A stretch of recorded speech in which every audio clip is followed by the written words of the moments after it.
우리가 인생을 살아가는 중에 한두 번쯤은 잘 살아가고 있는지 자신의 삶을 돌아보는 시간이 필요하지 않습니까?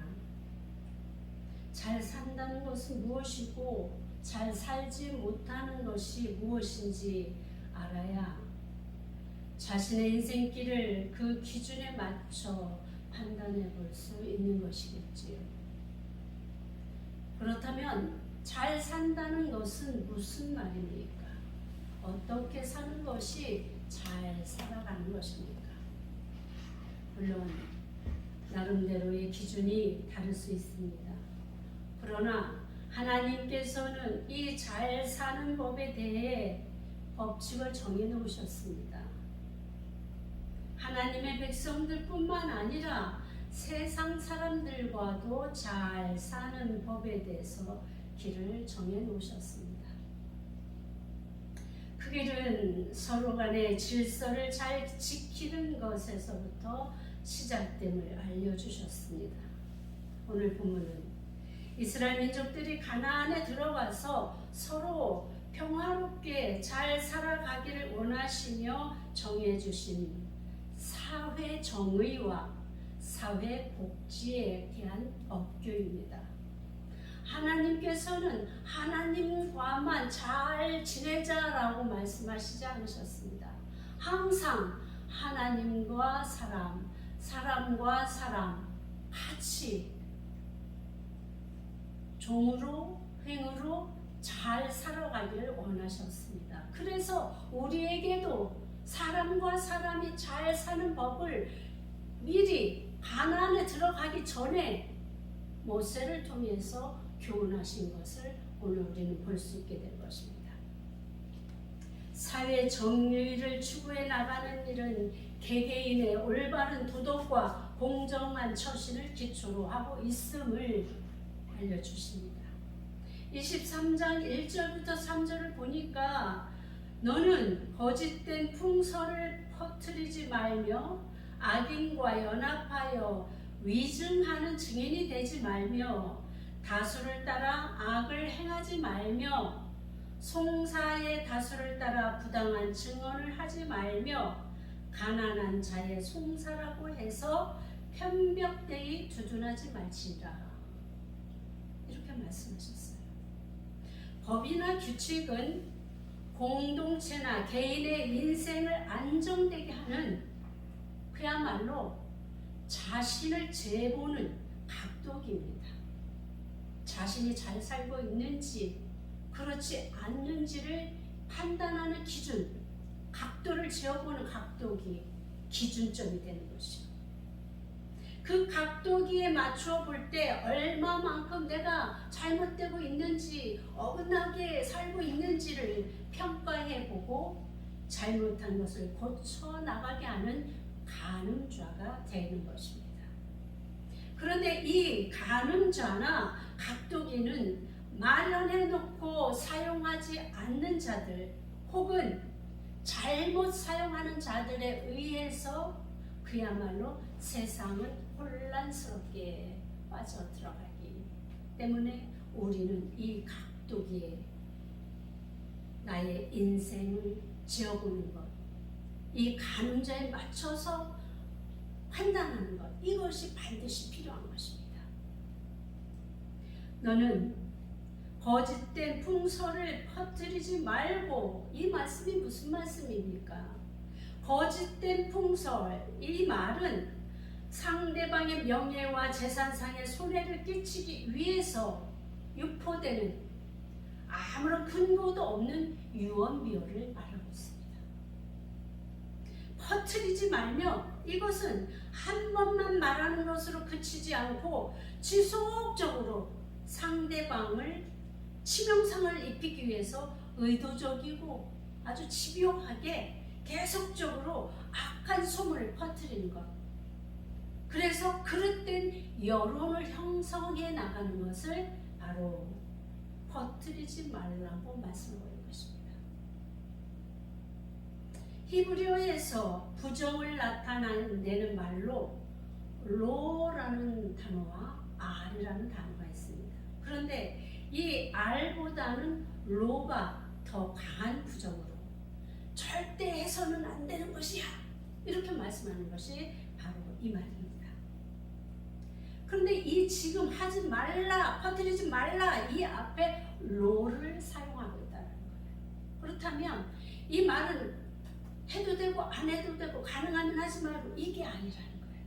해서는 절대적으로 안 되는 것으로 지금 유언비어 퍼뜨리는 일을 이야기하고 거짓 여론 형성하는 것을 말씀하고 있는 것입니다.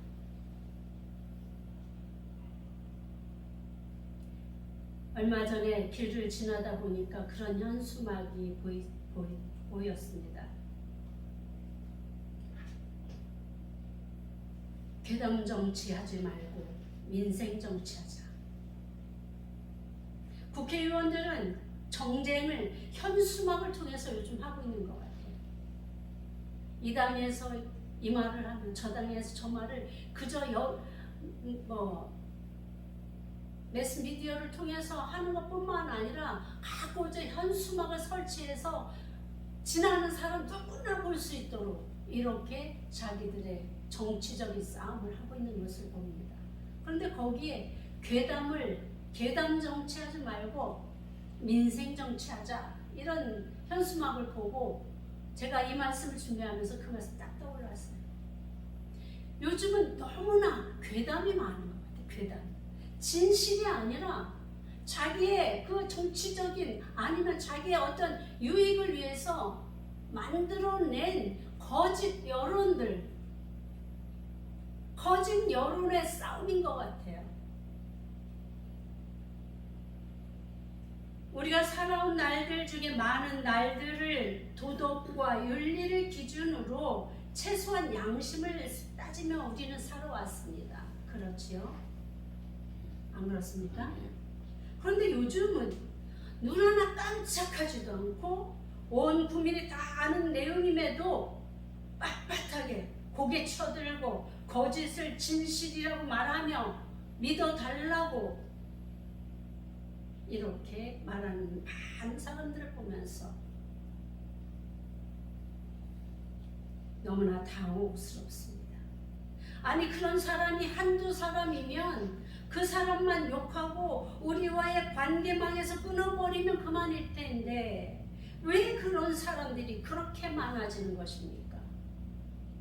자신의 유익을 위해서라면 숨도 쉬지 않고 거짓을 말하고 오히려 진실을 말하는 사람들을 바보로 만들어버립니다. 저들의 양심은 도대체 어디로 사라졌단 말입니까? 아니, 그리스도인이라는 사람들조차 교회, 교단의 이름을 내걸고 자신들의 정치적 이념을 드러내면서 하나님과의 말씀과는 반대의 그런 행사들을 버젓이 벌이고 있는 모습을 볼 때에 사람인 저의 가슴이 답답해지고 저의 눈이 답답해지고 안타까워지는데 우리 하나님께서는 어떠시겠습니까?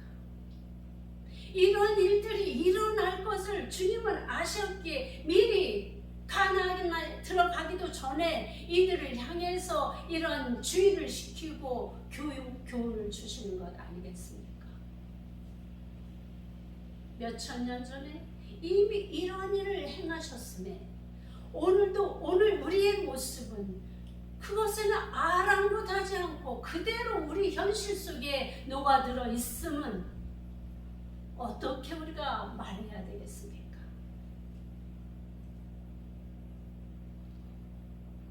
과연 저들에게 하나님은 누구신지 묻고 싶습니다. 누가 저들의 하나님입니까? 하나님의 말씀을 따르지 않는 저들을 어떻게 하나님의 백성이라고 말할 수 있겠습니까?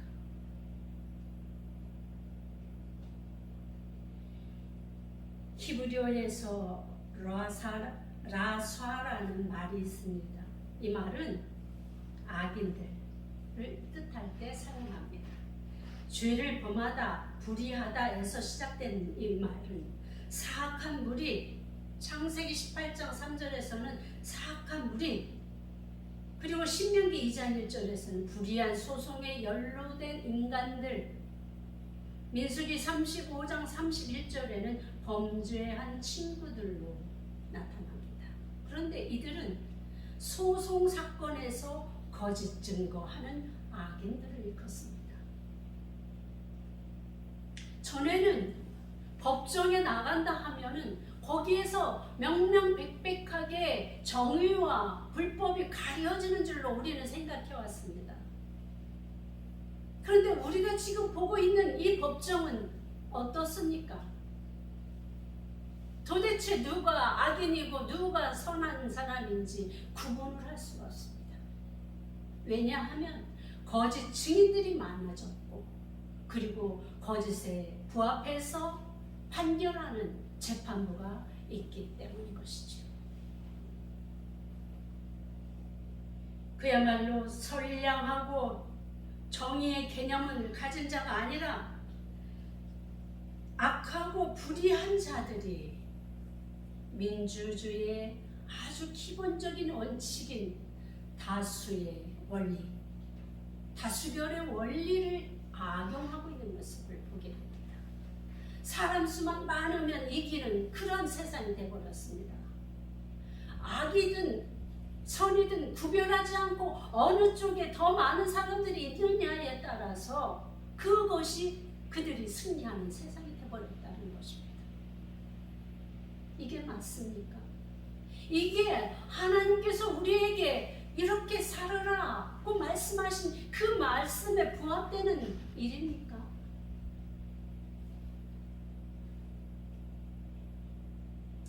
우리가 배워온 그 민주주의의 꽃, 다수결의 원칙마저도 악용되고 오히려 악법이 되어버린 것이죠.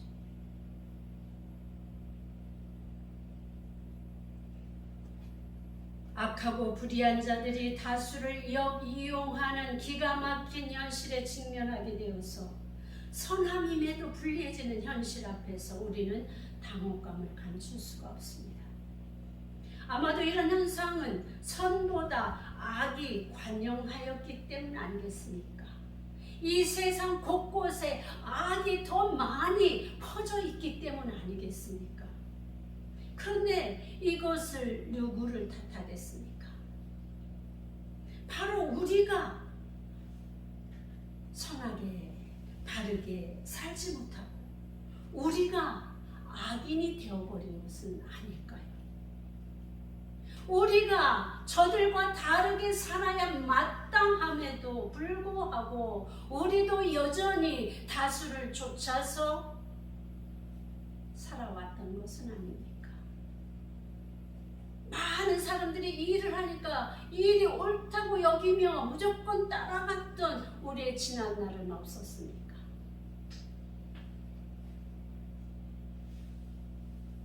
하나님은 우리에게 너는 절대적으로 악을 행하는 다수를 따르지 말라고 하십니다.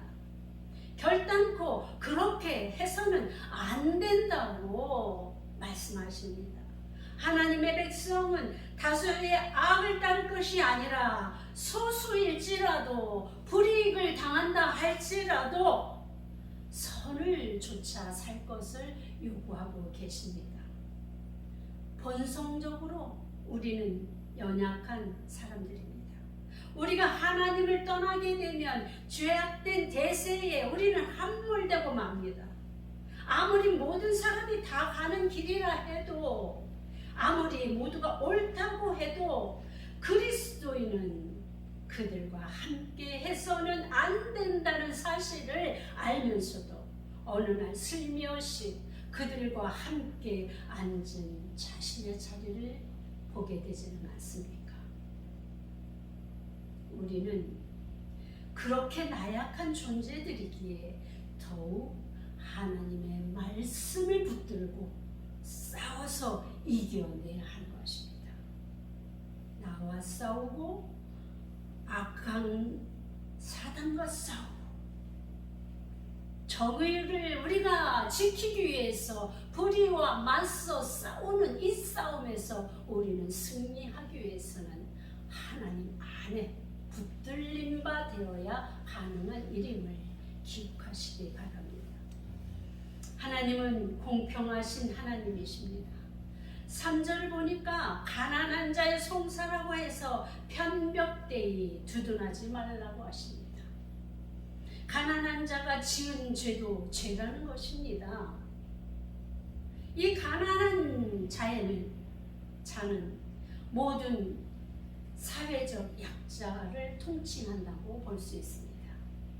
그렇다 해서 죄를 묵과해서 오히려 더 악을 조장하는 일이 생겨서는 안 된다는 것입니다. 요즘 매스컴에 자주 보이는 것이 바로 청소년 범죄에 대해서 나오지 않습니까? 너무나 관대하다 보니 저들이 의도적으로 범죄를 하는 모습을 보게 됩니다. 촉법소년이라고 스스로 법을 악용해서 범죄하고도 반성도 하지 않고 자신은 처벌을 받지 않는다는, 오히려 경찰들에게조차 큰 소리 치는 것을 볼 때 앞날이, 우리의 미래가 아련해지고 아득해진 것입니다. 교사가 학생에게 맞는 일, 그럼에도 불구하고 그 학부모들로부터 고소를 당하고 소송을 당한다고 협박받는 이 현실. 그래서 그것을 견디지 못하고 생명을 끊는 일이 최근에 있지 않았습니까? 도대체 왜 인간들의 양심이 이렇게 마비되었단 말입니까? 무엇이 옳고 그른지조차 분별하지 못하고 무조건 약자라고 해서 그들에게 관대하게 죄를 다시 범할 수 있는 여건을 마련해주는 이 현실을 어떻게 생각하십니까?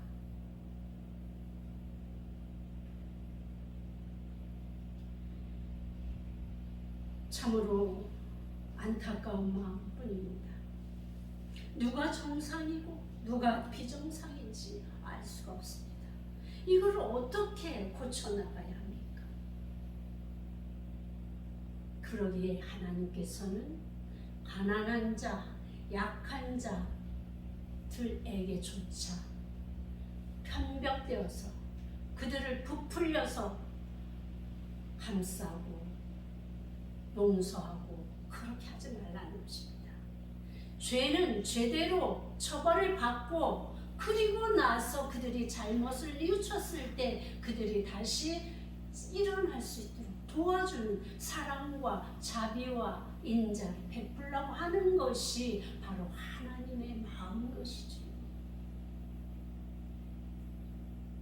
4절부터 5절까지는 바로 내 이웃을 사랑하는 방법에 대해서 실예를 들어서 설명하고 계십니다. 내가 만일 내 원수의 길 잃은 소나 나귀를 보거든 반드시 그 사람에게 돌릴지며, 내가 만일 너를 미워하는 자의 나귀가 짐을 싣고 엎드러짐을 보거든 그것을 버려두지 말고 그것을 도와 그 짐을 부릴지니라. 여러분들은 만일 원수와 같은 사람이 어려움이 처하게 된다면 어떻게 하시겠습니까? 그것도 아무도 모르게 그 원수를 골탕 먹일 수 있는 기회가 생긴다면 그 기회를 그냥 날려보내시겠습니까? 더하여 이익을 얻을 수 있는 기회가 된다면 말입니다. 지금 본문에 예가 들어져 있는 것은 나와 원수를 맺은 그 사람의 짐승, 그 소가, 나귀가 길을 잃고 헤매고 있는 거예요. 그래서 저 소나 나귀가 누구의 것인지를 알고 있는 이 사람이 그 원수를 골탕 먹이기 위해서 그들이 어디로 가든지 상관하지 말고 내버려 둔다든가, 아니면 그들을 몰래 빼다가 자기의 것으로 삼아 버린다든가, 이런 일들을 하지 말라는 것이죠. 반드시 어떻게 돌려주라고 하십니다. 나의 원수일지라도 그들의 재산을 지켜주는 일에 우리가 힘을 쓰라는 것입니다. 저는 길에 떨어 그야말로 어려운 일들을 만난 이웃에게 선을 베풀라고 하신 것입니다. 길에 떨어진 것이라고 해서 내가 취하는 것, 이것은 옳지 않음을 말씀하고 있는 것입니다. 누구 것인지 모르기 때문에 그냥 내가 주워왔다 그럴지라도 그것은 경찰서에 맡기는 것이 옳습니다. 우리가 살면서 이런저런 일들을 한두 번씩은 경험해 보셨을 것입니다. 그럴 때 여러분들의 그 속마음에서는 어떤 마음이 생기셨습니까? 주워야 하나 말아야 하나, 경찰서에 갖다 줘야 되나 말아야 되나, 내가 가져야 하나, 그러셨습니까? 누구나 그렇죠. 누구나 그럴 수 있습니다. 그래서 우리가 갖기도 하고 경찰서에 갖다 맡기기도 하고 주인을 찾아주려고 수소문 해보기도 하는 여러 사람의 마음을 우리가 알게 됩니다. 그런데 오늘 하나님께서는 이러한 부분에서 명확하게 말씀하십니다. 주인에게 되돌려주라고. 어떻게 해야 우리가 이 방법을 사용할 수 있습니까? 우리는 지금 현대는 경찰서에 맡기는 것, 내가 주인을 찾지 못할 경우, 알지 못하는 것을 우리가 보았을 때 경찰에게 맡기는 것이 가장 좋은 방법이 아니겠습니까?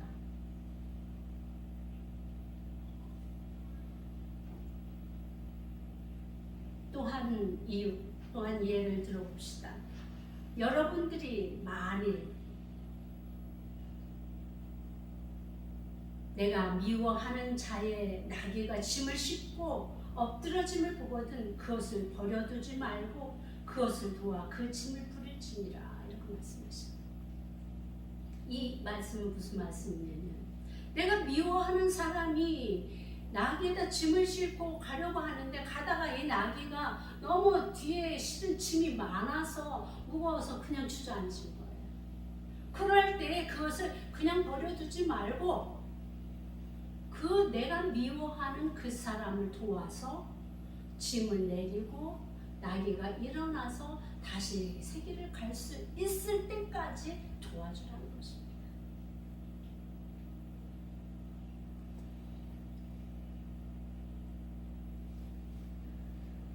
우리가 친한 사람에게는 친절을 베푸는 것은 누구나 다 할 수 있습니다.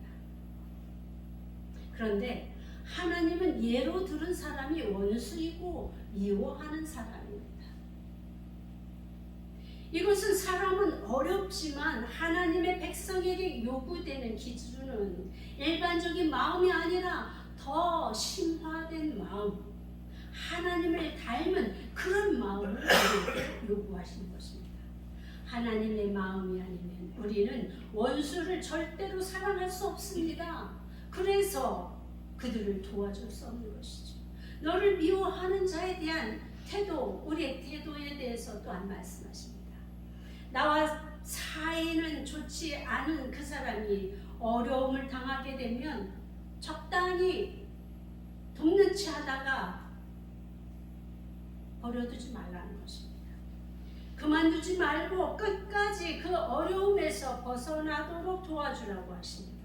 이 같은 사랑의 실천을 통해서 원수와 미워하는 자와 화해하게 되고 서로의 악감정을 누그러뜨리게 하여 다시 공동체가 화합해서 함께 질서를 이루며 살아갈 수 있는 그 근간을 만들으라고 말씀하시는 것입니다.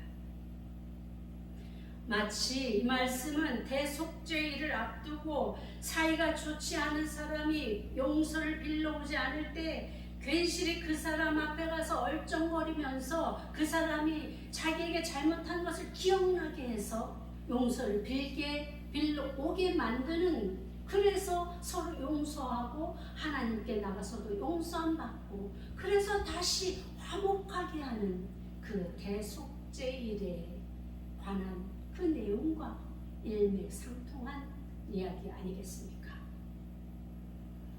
너희를 핍박하는 자를 축복하라. 축복하고 저주하지 말라. 내 원수가 줄이거든 먹이고 목마르거든 마시우라. 그리함으로 내가 숯불을 그 머리에 쌓아 놓으라. 악에게 지지 말고 선으로 악을 이기라고 말씀하시는 것입니다. 공동체를 살리는 말씀입니다. 내 이웃을 사랑하라. 사랑하지 않고는, 용서하지 않고는 함께 살아갈 수가 없습니다. 우리가 용서받았으니 우리가 먼저 용서합시다. 우리가 그 사랑을 받았으니 우리가 먼저 사랑합시다. 이것이 바로 하나님께서 오늘 우리에게 주시는 말씀 아니시겠습니까? 6절부터는 다시 법정에서 할 일에 대해서 설명하고 계십니다. 3절에서는 가난한 자를 지나치게 편벽되이 죄를 감싸지 말라고 하셨지만 6절 한번 읽어보실까요? 너는 가난한 자의 송사라고 정의를 굽게 하지 말며 6절에도 다시 한번 가난한 자에 대해서 말씀을 하십니다. 이 부분에서 가난한 자라는 것은 그야말로 가난한 자들이라고 해서 재판관들이 뇌물을 받고 이들을 억울하게 판결을 내리지 말라는 것입니다. 자기나 자기 가족이나 자기 아는 사람, 가까운 사람들의 입장에 서서 재판관이 판결을 한다면 이것은 불의고 악이라는 말씀인 것입니다.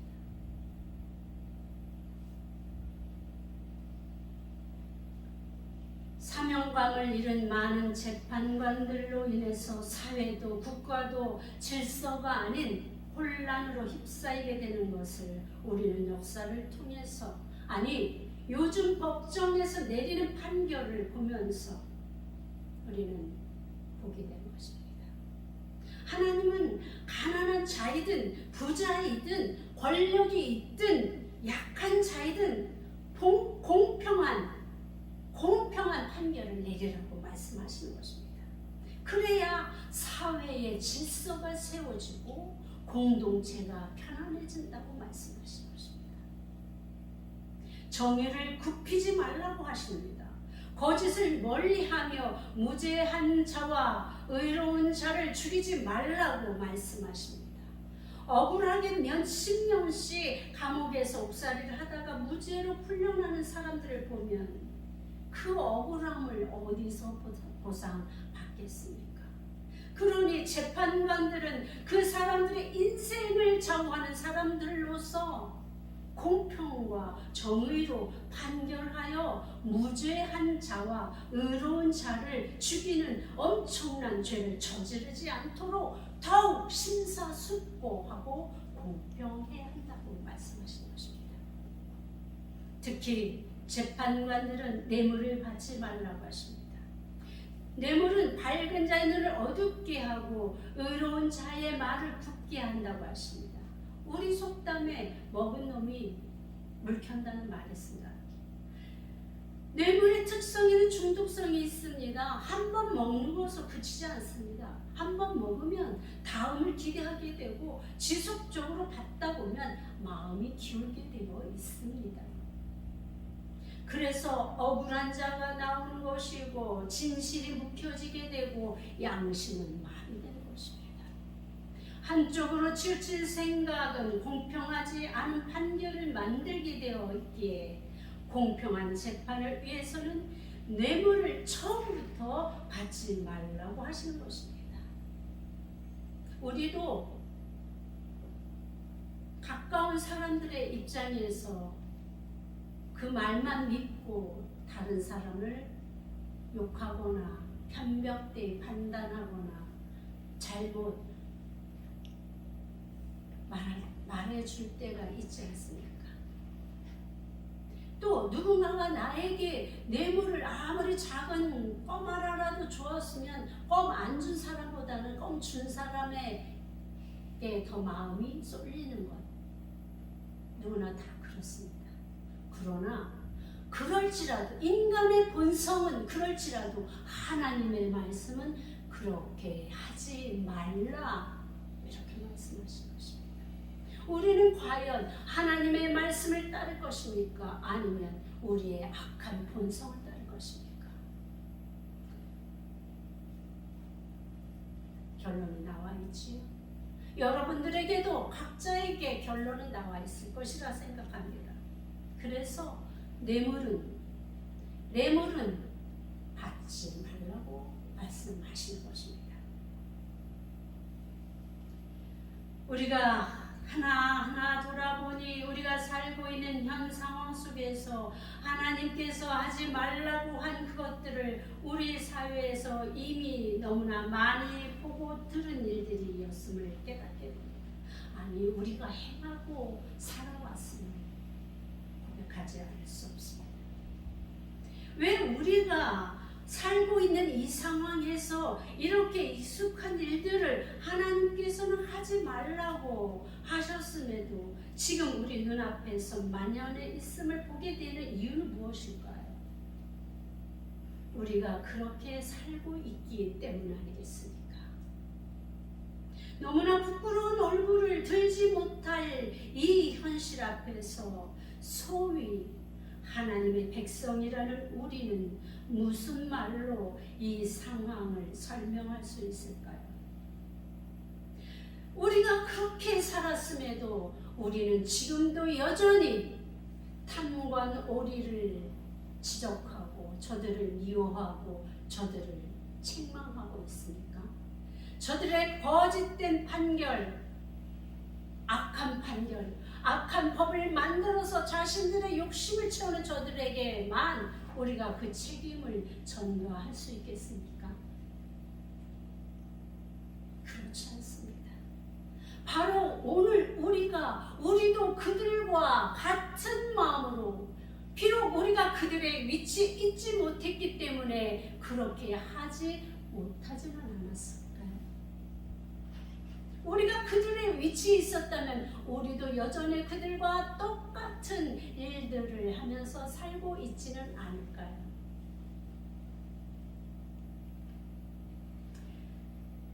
우리는 이런 상황 속에서 다시 한번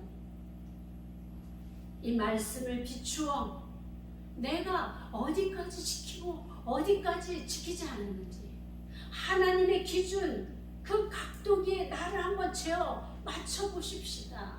내가 잘 살아왔는지, 잘 살아가고 있는지 그것을 한번 따져봅시다. 얼마나 하나님의 기준, 하나님의 각도기에서 벗어났습니까? 몇 도나 벗어났습니까? 각자 판단하시고 이제는 그 벗어난 각도를 제대로 맞추십시다. 맞춰서 하나님께서 하라고 하신 그 말씀대로 우리가 비록 힘없는 우리지만 우리가 이 작은 현실 속에서, 상황 속에서, 사회 속에서, 공동체 속에서라도 우리라도 지켜나가 봅시다. 그렇게 하다 보면 조금씩 이 사회가, 이 나라가 변화되지 않겠습니까?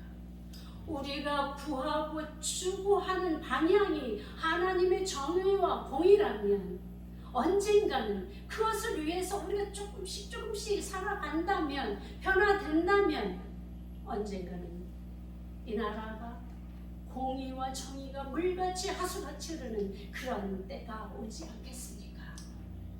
그날을 우리 소망하십시다. 그날을 소망하면서 우리가 그렇게 살아갑시다. 잘 살아가 봅시다.